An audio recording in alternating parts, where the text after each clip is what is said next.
प्रधानमंत्री नरेंद्र मोदी ने अपने तीसरे कार्यकाल की शुरुआत में 14 फसलों पर एमएसपी बढ़ाकर किसानों को सौगात दी है।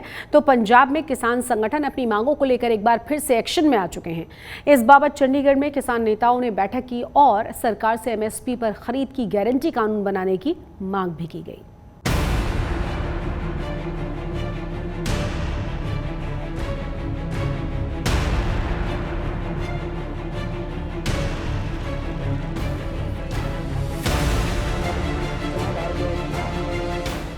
लगातार तीसरी बार सरकार बनाने के साथ ही केंद्र की मोदी सरकार ने किसानों के लिए अपना खजाना खोल दिया है। बुधवार को हुई पीएम मोदी की अध्यक्षता में दूसरी कैबिनेट मीटिंग में सरकार ने धान, रागी, बाजरा, ज्वार, मक्का और कपास समेत 14 खरीफ फसलों की एमएसपी को बढ़ाने का फैसला किया। खरीफ सीजन स्टार्ट हो रहा है। खरीफ सीजन के लिए 14 क्रॉप्स पे मिनिमम सपोर्ट प्राइस आज कैबिनेट ने अप्रूव किया है। आज जो एमएसपी डिक्लेयर हुई है वो है धान। सबसे पहले धान का नया एमएसपी पैडी का नया एमएसपी खरीफ के लिए 2300 रुपीज डिक्लेयर किया गया है। अगर 2013-14 का जो प्राइस था दैट प्राइस वाज 1310 रुपीज, 1310। यानी कहाँ 1310 था और कहाँ आज 2300 है। एमएसपी में सबसे ज्यादा बढ़ोतरी तिलहन और दालों के लिए की गई। आपको बता दी कि सरकार के इस फैसले से किसानों को एमएसपी के तौर पर करीब 2 लाख करोड़ रुपए मिलेंगे। केंद्र की तरफ से फसलों के एमएसपी बढ़ाए जाने के ऐलान के बाद किसानों ने चंडीगढ़ किसान भवन में बुलाई गई प्रेस कॉन्फ्रेंस में केंद्र सरकार को घेरा। साथ ही ऐलान किया कि मांगे न माने जाने तक उनका धरना जारी रहेगा। जो एमएसपी हमारी डिमांड है, हमारी डिमांड ये है कि एमएसपी की गारंटी का कानून दिया जाए। एमएसपी जो अनाउंस होती है उसके ऊपर हमारी फसल की खरीदारी हो, हमारी मांग ये है। उन्होंने क्या किया, सरकार ने एक रूटीन वाइज जो किया जाता है उसी तरीके से एमएसपी की में बढ़ोतरी की है। अगर वो बढ़ोतरी की बात करें तो इम्पोर्टेंट बात उसमें ये बहुत सीरियस बात है कि जिसको पूरे देश के अंदर ऐसे पेश किया जा रहा है कि बहुत कुछ दे दिया किसानों को। सरकार ने एक बड़ा मार्का मार दिया आते ही। किसानों का कहना है कि सरकार भले ही हर 6 महीने के बाद एमएसपी को बढ़ा रही है, लेकिन उस बढ़ाई गई एमएसपी पर खरीद करवाना सबसे बड़ा मसला है और इसी के लिए वो किसान लीगल गारंटी कानून की मांग कर रहे हैं। ਇਹ ਕਿਸਾਨ ਘੋਲ ਦਾ ਦਬਾਅ ਹੈ। ਮੋਦੀ हुकूमत ने ਘੋਲ ਦਾ ਦਬਾਅ ਮੰਨ ਕੇ ਪਹਿਲੀ ਵਾਰ ਹੈ ਵੀ ਜਿਹਨੇ 14 ਫਸਲਾਂ ਤੇ ਐਮਐਸਪੀ ਦਿੱਤੀ ਹੈ। ਕਿਉਂਕਿ ਮੋਦੀ ਸਰਕਾਰ ਨੇ ਜਿਹੜੀ ਆਹ ਮਤਲਬ ਲੋਕ ਸਭਾ ਚੋਣਾਂ ਦੇ ਵਿੱਚ ਜਿਹੜੀ ਮੋਦੀ ਸਰਕਾਰ ਦੀ ਹਾਰ ਹੋਈ ਹੈ, ਜਿਹੜੀ ਆਸ ਤੋਂ ਜਿਵੇਂ ਉਹ ਪਹਿਲਾਂ बढ़त ਮਾਰਦੇ ਸੀ 400 ਤੋਂ ਪਾਰ ਵੀ ਘੱਟ ਗਿਣਤੀ 'ਚ ਰਹੇਗੀ ਸਰਕਾਰ ਉਹਨਾਂ ਦੀ। ਇਹ ਕਿਸਾਨ ਘੋਲ ਦੇ ਅੰਦੋਲਨ ਦਾ ਸਿੱਟਾ ਹੈ। पंजाब में लोकसभा के चुनाव के दौरान किसान लगातार बीजेपी नेताओं का विरोध कर रहे थे और अब एक बार फिर किसान संगठन अपनी मांगों को लेकर विपक्षी दलों को मांग पत्र सौंपने की तैयारी कर रहे हैं ताकि अगले संसद सत्र में विपक्षी नेता उनके मुद्दों को सदन में उठा सके। केंद्र सरकार ने एमएसपी की गल की है। 75 साल तो लेके सरकारां बनदियां आ रही ने। भारतीय किसान यूनियन एकता गराहां जां लड़न वालियां जिहड़ियां जथेबंदियां ने वो लंबे समय तो ही ਮੰਗ ਕਰਦੀਆਂ ਆ ਰਹੀਆਂ ਨੇ ਵੀ ਜਿਹੜੀ ਐਮਐਸਪੀ ਹੈ, ਜਿਹੜੇ ਲੋਕ ਸਾਡੇ ਮਜ਼ਦੂਰ ਕਿਸਾਨ ਕਿਰਤੀ ਲੋਕ ਆਪਦੀ ਫਸਲ ਪੈਦਾ ਕਰਦੇ ਆ ਉਹਦਾ ਮੁੱਲ ਨਹੀਂ ਸਹੀ ਦਿੱਤਾ ਤੇ ਇਹ ਵੱਡੀ ਲੜਾਈ ਚੱਲ ਰਹੀ है। पंजाब में सरकार का विरोध कर रहे किसानों पर बीजेपी नेता हरजीत ग्रेवाल ने पलटवार किया है और उन्हें स्पॉन्सर किसान नेता बताया। एमएसपी 14 फसलों से बहुत ਵਧਾਈ है, इजाफा किया ਜਿਹਦੇ ਨਾਲ किसान ਨੂੰ लाभ वाली कीमत मिलेगी और उसका हथ भी सुखाला होएगा। और मैं समझदा कि इसका धन्यवाद करना चाहिए नरेंद्र मोदी जी का, जो ये किसान जथेबंदियां जिहड़ियां ने, मैं समझदा कि ये किसान का हित नहीं साध रही हैं तो अपने स्वार्थ साध रहे हैं और किसान का हित मोदी जी साध रहे हैं। और मैं समझदा भी इन्हां नूं अपने ते काम करने के तरीके से दोबारा विचार करना चाहिए, नहीं तो किसान ਖੁਦ ਇਹਨਾਂ ਦੇ ਕੰਮ ਕਰਨ ਦੇ ਤਰੀਕੇ 'ਚ ਸੁਧਾਰ ਕਰਾਏਗਾ, क्योंकि ये किसान का नाम भी बदनाम करते हैं। हालांकि पंजाब और हरियाणा से उलट यूपी में कुछ किसान केंद्र सरकार के इस फैसले से बेहद खुश नजर आ रहे हैं। महसूस तो बढ़िया समंतरे आ रहा है, कुछ रेट बढ़ा है तो हमको फ़ायदा मिलेगी, तो इससे कुछ फ़ायदा मिलेगी, बच्चा भी पढ़ाएंगे, कुछ फ़ायदा होगी। किसी समय ये पोजीशन से हम बच्चे तक नहीं पढ़ा पाते थे, भोजनों को तबाह रहते थे, इससे हमको लाभ दिखाई दे रही है। सरकार ने एमएसपी का रेट बढ़ाया है। एमएसपी का तो अच्छी चीज़ है, सरकार ने किसानों को 1.5 गुना रेट देने का वादा किया है। हम सबको हमारी मेहनत का पैसा मिलेगा और हम सबको खुशी होगी। सरकार का बहुत बहुत धन्यवाद है, तो सरकार ने एमएसपी का रेट 1.5 गुना ज़्यादा बढ़ा दिया है। तो 1.5 गुना लोगों को दे रही है, जो लागत लग रही है, इससे अच्छा क्या है। और समय से खाद वगैरह समय से हर चीज़ प्राप्त हो रहा है। मोदी सरकार ने भले ही किसानों के लिए अपना खजाना खोल दिया है, बावजूद इसके वो किसानों की नाराजगी को पूरी तरह से दूर नहीं कर पा रही। यही वजह है कि इस बार के लोकसभा चुनावों में उसका पंजाब में खाता भी नहीं खुल पाया। चंडीगढ़ से असीम बस्सी के साथ आज तक ब्यूरो। जालंधर वेस्ट विधानसभा सीट पर हो रहे उपचुनावों के लिए सभी 4 प्रमुख पार्टियों ने अपने उम्मीदवारों की घोषणा कर दी है। बीजेपी की तरफ से शीतल अंगुराल चुनावी मैदान में हैं, तो कांग्रेस ने सुरिंदर कौर पर बड़ा दांव खेला है। वहीं शिरोमणि अकाली दल ने 2 बार पार्षद रही सुरजीत कौर को उम्मीदवार बनाया है और आम आदमी पार्टी ने मोहिंदर भगत को बतौर उम्मीदवार मैदान में उतार दिया है। उपचुनाव में 5वां प्रमुख नाम है बीएसपी कैंडिडेट बिंदर लाखा का।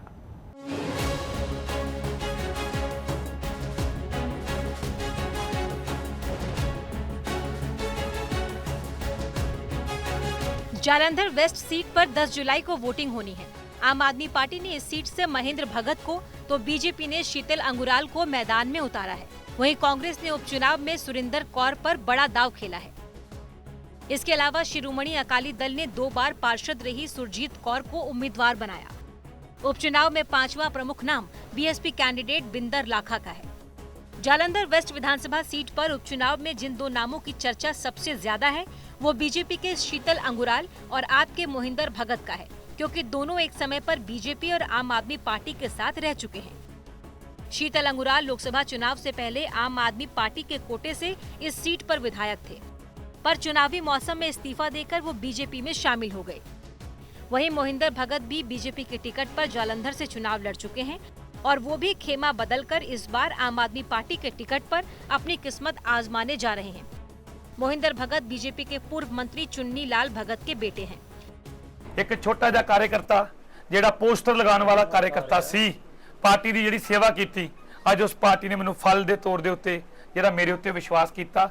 मैं देश के प्रधानमंत्री नरेंद्र मोदी जी का और देश के गृह मंत्री अमित शाह जी का और भारतीय जनता पार्टी के राष्ट्रीय अध्यक्ष जगत प्रकाश नड्डा जी का और भारतीय जनता पार्टी मेरे सूबे के प्रधान सुनील जाखड़ जी का अते पूरी टीम का सुच्ची भारतीय जनता पार्टी जिन्हों लोगों ने सीनियर लीडरशिप ने मेरे उत्ते विश्वास किया, मैनू इस लायक समझा कि अज मैनू टिकट दे के पार्टी की सेवा के लिए उतारिया कि ये जो बाई इलेक्शन जालंधर वेस्ट हम लड़ रहे हैं, इसको बखूबी अपनी टीम के साथ हैं, लीडर साहबान हैं, उन सब के सहयोग से हम भारी बहुमत से जीतेंगे। इलेक्शन जो पीछे हुए हैं लोकसभा के, लोकसभा का इलेक्शन और विधानसभा का इलेक्शन टोटली डिफरेंट होता है और इसके मुद्दे, इनकी जो जनता की जो सोच होती है वो अलग होती है कि जालंधर वेस्ट विधानसभा सीट पर होने वाला उपचुनाव 2 राजनीतिक दलों के बीच की लड़ाई से ज्यादा राज्य के 2 बड़े नेताओं की प्रतिष्ठा का भी सवाल बन गया है। इन 2 बड़े नेताओं का नाम है मुख्यमंत्री भगवंत मान और जालंधर लोकसभा सीट से हाल ही में चुनाव जीते पूर्व सीएम चरणजीत सिंह चन्नी। जालंधर वेस्ट पर 2022 के विधानसभा चुनाव के नतीजों को देखें तो आपको 39,213 वोट मिले, कांग्रेस को 34,960 वोट, बीजेपी को 33,486 वोट और अकाली दल को 4125 वोट मिले थे। वहीं भारतीय जनता पार्टी, जिसका मत प्रतिशत सिर्फ 9% था, अब मत प्रतिशत 18% कर लिया और वो 23 हलकों में लीड करती नजर आई। कांग्रेस 37 हलकों में लीड करती नजर आई और शिरोमणि अकाली दल 9 हलकों में। ये आंकड़े साफ बताते हैं कि कहीं ना कहीं कांग्रेस और भारतीय जनता पार्टी आम आदमी को टक्कर दे रही है और उसका वोट बैंक चाहे वो आम आदमी पार्टी का हो या फिर शिरोमणि अकाली दल का छितर पितर हो रहा है। एक समय ऐसा था जब उपचुनाव जीतकर इस सीट पर आम आदमी पार्टी ने अपना कब्जा किया था, पर सुशील रिंकू के पाला बदलने से ये सीट कांग्रेस के पास चली गई। यही वजह है कि अब जब उपचुनाव हो रहा है तो कांग्रेस चन्नी के सहारे विधानसभा में भी इस सीट पर जीत दर्ज करना चाहती है।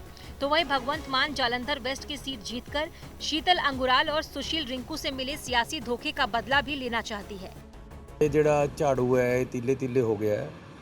ਲੋਕ ਅੱਕ ਚੁੱਕੇ, ਇਹਨਾਂ ਤੋਂ ਥੱਕ ਚੁੱਕੇ ਹੈ ਤੇ ਅੱਕ ਕੇ ਲੋਕਾਂ ਨੇ ਇਹਨਾਂ ਨੂੰ ਵੋਟਾਂ ਜਿਹੜੀਆਂ ਨਹੀਂ ਪਾਈਆਂ ਤੇ ਕਾਂਗਰਸ ਪਾਰਟੀ ਨੂੰ ਲੋਕਾਂ ਨੇ ਪਸੰਦ ਕੀਤਾ। ਮੈਨੂੰ ਲੋਕਾਂ ਨੇ ਬਹੁਤ ਹੁੰਗਾਰਾ ਦਿੱਤਾ, ਬੜਾ ਪਿਆਰ ਦਿੱਤਾ। ਮੈਂ ਲੋਕਾਂ ਦਾ ਬੜਾ ਦੇਖੋ ਜੀ, ਮੈਂ ਹਜੇ ਕੋਈ ਕੋਠੀ ਨਹੀਂ ਲਈ, ਪਰ ਹਾਂ ਮੈਂ ਸੰਗਰੂਰ ਵੀ ਕਿਰਾਏ ਤੇ ਰਹਿਣਾ, ਜਲੰਧਰ ਵੀ ਕਿਰਾਏ ਤੇ ਕੋਠੀ ਘਰ ਲੈ ਲਾਂਗੇ। ਪਰ ਉਹ ਇਕੱਲੇ ਐ ਨਹੀਂ ਹੈਗਾ ਕਿ 10 ਜੁਲਾਈ ਤੱਕ ਲਵਾਂਗੇ, ਫਿਰ ਉਹਨੂੰ ਉਧਰਲੇ ਏਰੀਏ ਦਾ ਦਫ਼ਤਰ ਹੀ ਬਣਾ ਲਾਂਗੇ ਜੀ। 7 ਦਿਨ ਹਫ਼ਤੇ ਦੇ ਹੁੰਦੇ ਨੇ, 2 ਦਿਨ ਜਲੰਧਰ ਲਾਇਆ ਕਰਾਂਗੇ, 3 ਦਿਨ ਜਲੰਧਰ ਲਾਇਆ ਕਰਾਂਗੇ, 4 ਦਿਨ ਇਸੇ ਕੰਮ 'ਤੇ ਹੀ ਹੈ ਜੀ ਹੁਣ। ਠੀਕ ਹੈ ਨਾ, ਮੈਂ ਤਾਂ ਕੋਈ ਕਿਸੇ ਖੱਡਾਂ 'ਚ ਤਾਂ ਹਿੱਸਾ ਪਾਉਣਾ ਨਹੀਂ, ਕਿਸੇ ਠੇਕਿਆਂ 'ਚ ਹਿੱਸਾ ਨਹੀਂ ਪਾਉਣਾ, ਕਿਸੇ ਹਵੇਲੀਆਂ 'ਚ ਹਿੱਸਾ ਨਹੀਂ ਪਾਉਣਾ, ਪਰ ਹਾਂ ਪਾਉਣਾ ਹਿੱਸਾ ਤਾਂ ਲੋਕਾਂ ਦੇ ਦੁੱਖਾਂ ਸੁੱਖਾਂ 'ਚ ਹੀ ਪਾਉਣਾ। ਔਰ ਜਿੰਨਾ ਵੀ ਲੋਕਾਂ ਨੇ ਇਸ ਇਲੈਕਸ਼ਨ 'ਚ ਜਿੰਨਾ ਪਿਆਰ ਦਿੱਤਾ ਉਹਦੇ ਲਈ ਮੈਂ ਧੰਨਵਾਦ। ਮੇਰੇ ਸਿਰ ਮੱਥੇ ਸਾਰਾ ਫਤਵਾ, ਕਮੀ ਸਾਡੇ ਵਾਲੇ ਪਾਸੇ ਭਾਵੇਂ ਕੋਈ ਰਹਿ ਗਈ ਹੋਵੇ, ਲੋਕਾਂ ਵਾਲੇ ਪਾਸੇ ਕੋਈ ਕਮੀ ਨਹੀਂ। आपको बता दें कि भगवंत मान ने उपचुनाव पर पूरा फोकस करने के लिए आने वाले 3 हफ्ते तक जालंधर में ही रहने का फैसला किया। अब अगर वो जालंधर वेस्ट की विधानसभा सीट पर आम आदमी पार्टी को जीत दिलाते हैं तो लोकसभा चुनाव में मिले जबरदस्त झटके का असर थोड़ा कम जरूर होगा। आज तक ब्यूरो। अमृतसर में पुलिस ने सीमा पार से तस्करी करने वाले गिरोह को गिरफ्तार करने में सफलता हासिल की है। पुलिस ने गिरोह के 8 आरोपियों को भी गिरफ्तार कर लिया है जो सीमा पार से ड्रोन के जरिए अवैध हथियारों और ड्रग्स की तस्करी किया करते थे। आरोपियों के पास से भारी मात्रा में नशे का सामान और पिस्टल भी बरामद की गई है। अमृतसर पुलिस के मुताबिक गिरफ्तार किए गए आरोपियों के पास से 4 किलो हेरोइन, 1 जिगना पिस्तौल, 2 मैगजीन, 45 जिंदा कारतूस और 2 लाख की ड्रग्स बरामद की गई है। ਗੁਰੂ ਕੀ ਨਗਰੀ ਅੰਮ੍ਰਿਤਸਰ ਨੂੰ ਨਸ਼ਾ ਮੁਕਤ ਬਣਾਉਣ ਦੇ ਅਭਿਆਨ ਚਲਾਉਣ ਦੇ ਨਾਲ ਕਮਿਸ਼ਨਰੇਟ ਪੁਲਿਸ ਦੇ ਅਧਿਕਾਰੀਆਂ ਨੇ, ਕਰਮਚਾਰੀਆਂ ਨੇ ਬੜੇ ਅਣਥੱਕ ਯਤਨ ਕਰਕੇ 4 ਕਿਲੋ ਜਿਹੜੀ ਹੀਰੋਇਨ ਰਿਕਵਰ ਕੀਤੀ ਆ। ਇੱਕ ਜਿਹੜਾ ਮੇਨ ਗੈਂਗ ਹੈਗਾ ਜਿਹੜਾ ਕ੍ਰਾਸ ਬਾਰਡਰ ਨਾਰਕੋ ਟੈਰੋਰਿਜ਼ਮ ਦਾ ਕੰਮ ਕਰਦਾ, ਉਹ ਬਸਟ ਕੀਤਾ, ਜਿਨ੍ਹਾਂ ਚੋਂ 7 ਗੱਡੀਆਂ, 2 ਲੱਖ ਰੁਪਏ ਡਰੱਗ ਮਨੀ ਤੇ ਇੱਕ ਜਗਿਆਨਾ ਪਿਸਟਲ, ਇੱਕ 32 ਬੋਰ ਪਿਸਟਲ ਤੇ ਲਾਈਵ ਕਾਰਟ੍ਰਿਜਸ, ਇਹ ਸਾਰੇ ਬਰਾਮਦ ਹੋਏ ਨੇ। ਇਹਨਾਂ ਦੇ ਫਰਦਰ ਆਪਰੇਸ਼ਨ ਦੌਰਾਨ ਵੱਖ-ਵੱਖ ਸਮਿਆਂ ਦੌਰਾਨ ਟੋਟਲ 4 ਕਿਲੋ ਜਿਹੜੀ ਆ ਪੁਲਿਸ ਆ ਜਿਹੜੀ ਸਾਡੀ 4 ਕਿਲੋ ਦੇ 10 ਗ੍ਰਾਮ ਹੀਰੋਇਨ ਰਿਕਵਰ ਕਰਨ 'ਚ ਕਾਮਯਾਬ ਹੋਈ ਆ। खाने पीने की चीजों में इंसानों के अंग, मरे हुए जानवर, तेज धारदार वाली चीजें मिलने का सिलसिला लगातार जारी है और इसी कड़ी में आज चंडीगढ़ की पंजाब यूनिवर्सिटी से भी हैरान कर देने वाला मामला सामने आया, जहां यूनिवर्सिटी कैंपस में मौजूद दुकान के खाने में कॉकरोच मिला है। इसके बाद स्टूडेंट्स के द्वारा विरोध जताए जाने के बाद कैंपस की ज्यादातर दुकानों को बंद कर दिया गया। देखिए आज तक संवाददाता अमन भारद्वाज की यह खास रिपोर्ट। इस समय मैं पंजाब यूनिवर्सिटी के स्टूडेंट सेंटर मौजूद हूँ। यहाँ पर स्टूडेंट्स के साथ एक बवाल हुआ है। दरअसल संस्कृत के ये स्टूडेंट है, आपका क्या नाम है? नरेश कुमार। नरेश कुमार, आपके खाने में कॉकरोच निकला और कुछ इंसेक्ट्स निकले? हाँ जी, कॉकरोच निकला जी। अच्छा। राजमा में कॉकरोच निकला। मैंने थाली ली थी पकवान वालों से और उनको वापस करने गया तो उन्होंने बदतमीजी भी की मेरे साथ। कौन सी है वो फूड काउंटर यहीं पे है? हाँ, पकवान इधर ही है पीछे। हाँ जी, पकवान मील के नाम से है। तो कॉकरोच निकला जी उसमें। डेली वहीं से खाते हो? नहीं, डेली तो इधर से खाते हैं, अलग अलग। कभी इधर से खा लिया, कभी उधर से, रोज खाते ही हैं। ਇਹਦੇ ਵਿੱਚ ਗੱਲ ਇਹ ਆ ਕਿ ਇਹਨਾਂ ਦੀ ਥਾਲੀ ਚੋਂ ਨਿਕਲਿਆ ਤੇ ਅਸੀਂ ਸਾਰੀਆਂ ਦੁਕਾਨਾਂ ਚੈੱਕ ਕਰੀਆਂ। ਕਾਕਰੋਚ ਨਿਕਲ ਰਿਹਾ, ਸੁੰਡੀਆਂ ਨਿਕਲ ਰਹੀਆਂ, ਕੀੜੇ ਨਿਕਲ ਰਹੇ ਨੇ ਤੇ ਸਬਜ਼ੀਆਂ ਗਲੀਆਂ ਸੜੀਆਂ ਨਿਕਲ ਰਹੀਆਂ ਨੇ। एक ही दुकान, गंदे सड़े हुए। एक ही दुकान से या अलग अलग ਸਾਰੀਆਂ लगभग ਸਾਰੀਆਂ ਕਵਰ ਹੋ ਗਈਆਂ। अभी भी वो खुली हैं दुकानें? दुकानें बंद करवाती ਅਸੀਂ ਪਹਿਲਾਂ ਉਹਨਾਂ ਨੂੰ ਇਹੀ ਗੱਲ ਕੀਤੀ ਸੀ, गए थे हाँ, मतलब हमने वो बंद करवा दी सारी दुकानें। क्या बोला आपने? मतलब हमने कहा कि हम गंदा खाना नहीं खाएंगे, हम कॉकरोच ये सुंडी नहीं खाएंगे। यूनिवर्सिटी से शिकायत की है? यूनिवर्सिटी के प्रशासन के अधिकारी भी इधर आए हैं, उनसे भी हमने उनको भी अवगत करवा दिया कि ये समस्याएं हैं।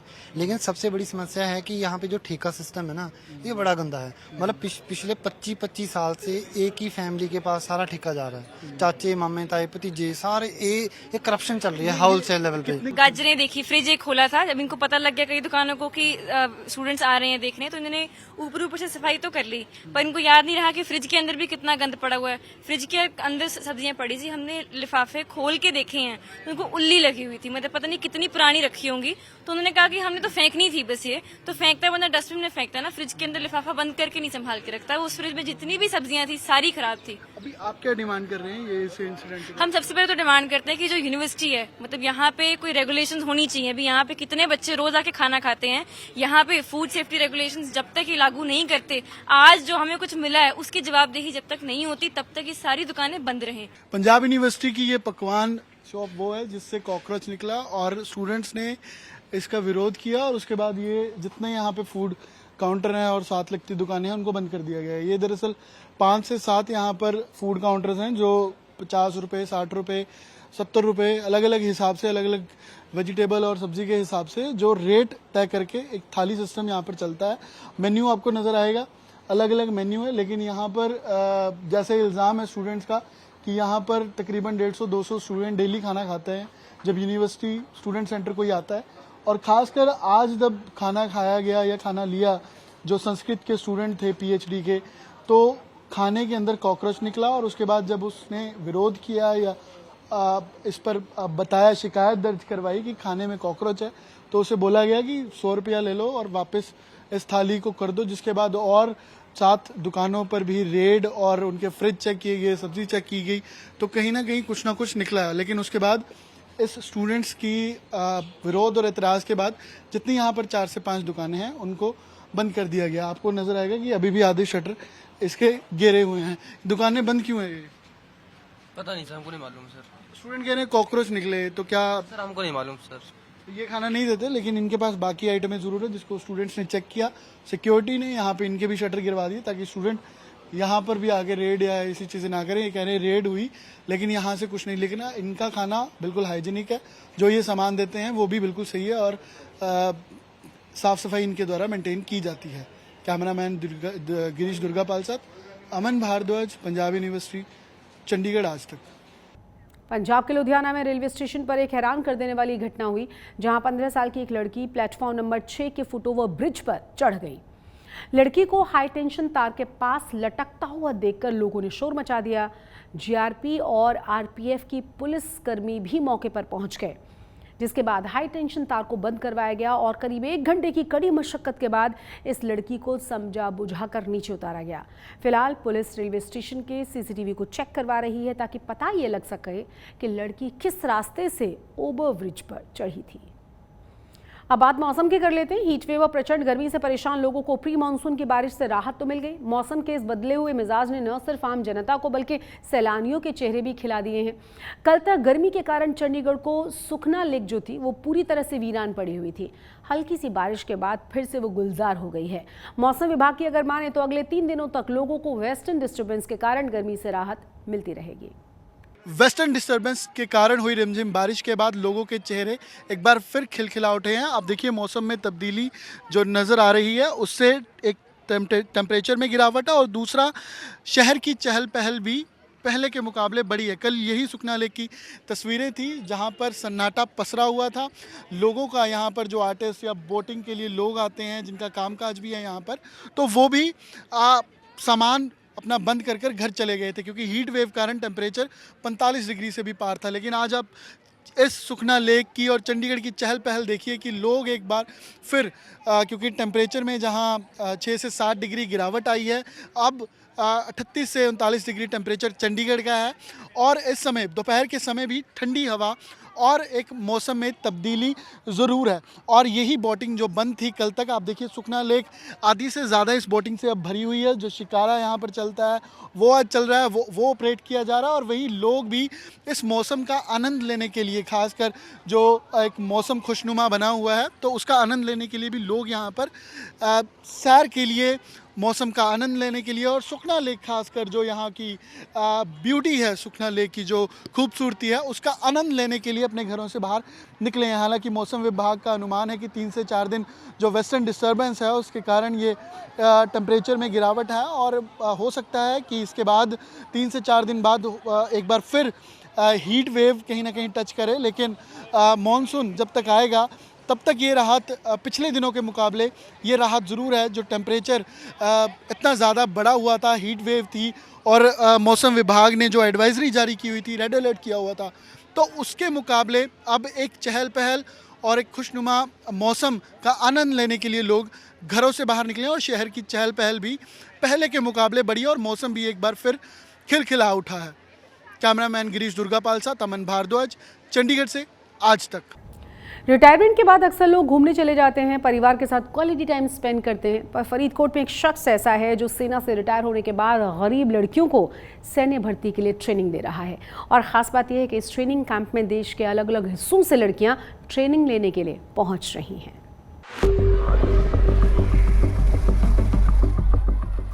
सच्ची लगन के साथ कड़ी मेहनत की जाए तो मंजिल तक पहुंचने का सफ़र आसान हो जाता है।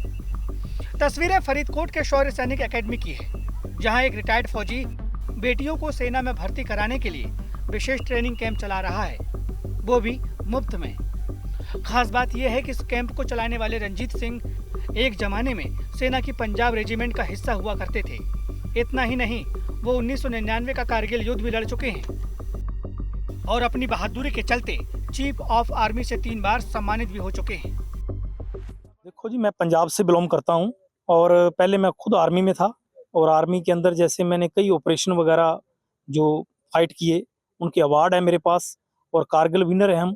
उसके बाद बात करते हैं, जैसे मैंने ये सोचा था कि भी मैं बच्चों को कुछ बनाऊं और आज मैं शौर्य सैनिक एकेडमी फरीदकोट के नाम से एकेडमी चला रहा हूं, जिसके अंदर मैंने 8000 से ऊपर बच्चे सिलेक्शन दे दिए हैं और जो लड़कियों का हॉस्टल है वो इसी साल किया था और लड़कियों भी हमारी 63 से प्लस ऊपर अभी चली गई। सेना से रिटायर होने के बाद रंजीत सिंह सिर्फ लड़कों को ही सेना में भर्ती के लिए ट्रेनिंग देते थे, पर बीते 2 सालों से उन्होंने कैंप के दरवाजे लड़कियों के लिए भी खोल दिए हैं और आज की तारीख में 200 से ज़्यादा लड़कियां अलग अलग राज्यों से यहां आकर ट्रेनिंग ले रही हैं। वैसे तो मेरे एग्ज़ाम्स बहुत ज़्यादा क्लियर होते थे, तो फिर मेरे फिज़िकल में थोड़ा वीक पॉइंट था, तो हम स्टडी के लिए हम स्टार्टिंग से ही बर्थ प्लेस फिर हमारा हिमाचल ही रहा। मम्मा डैडी भी हिमाचल थे, वहीं पे जॉब की। फिर वहाँ से हमने सोशल मीडिया में देखा कि यहाँ पे एक एकेडमी है, फिर हमने यहाँ पे आके विज़िट भी किया। बहुत अच्छा लगा, एकोमोडेशन भी बहुत अच्छा है, डिसिप्लिन भी बढ़िया है। मुझे बीएसएफ में जाना था, तो मैंने एग्ज़ाम की भी इधर से ही तैयारी की और फिज़िकल की मैं इधर से तैयारी कर रही हूँ। मेरे बीएसएफ में स्टार्टिंग से मुझे बीएसएफ में जाना था। आपको बता दें कि रंजीत सिंह के शौर्य सैनिक एकेडमी से अब तक करीब 8000 लड़के सेना में भर्ती हो चुके हैं और 60,000 से ज़्यादा लड़कियां भी देश सेवा कर रही है। तो जैसे स्टार्टिंग में बच्चा हमारे पास आता है, 1-2 दिन उसको ऐसा महसूस होता है कि कहीं आप बंदिश के अंदर आ गए, लेकिन 5-7 दिन के बाद उसको इतना इंटरेस्ट आने लग जाता है कि वो घर पे छुट्टी वाले दिन भी नहीं रहता। अक्सर जब हम छुट्टी करते हैं कभी-कभी 2-4 दिन की, तो बच्चे पहले ही आ जाते हैं। रंजीत सिंह की देशभक्ति का आलम यह है कि वो अपने इस कैंप में फौजियों की बेटियों को फ्री में ट्रेनिंग देते हैं, जो देश सेवा के दौरान शहीद हो चुके हैं। वहीं दूसरी लड़कियों से भी ना के बराबर फीस ली जाती है। साथ ही साथ ट्रेनिंग के दौरान उनके खाने पीने और डाइट का पूरा ख्याल इस कैंप में रखा जाता है। फरीदकोट से प्रेम पासी के साथ आज तक ब्यूरो।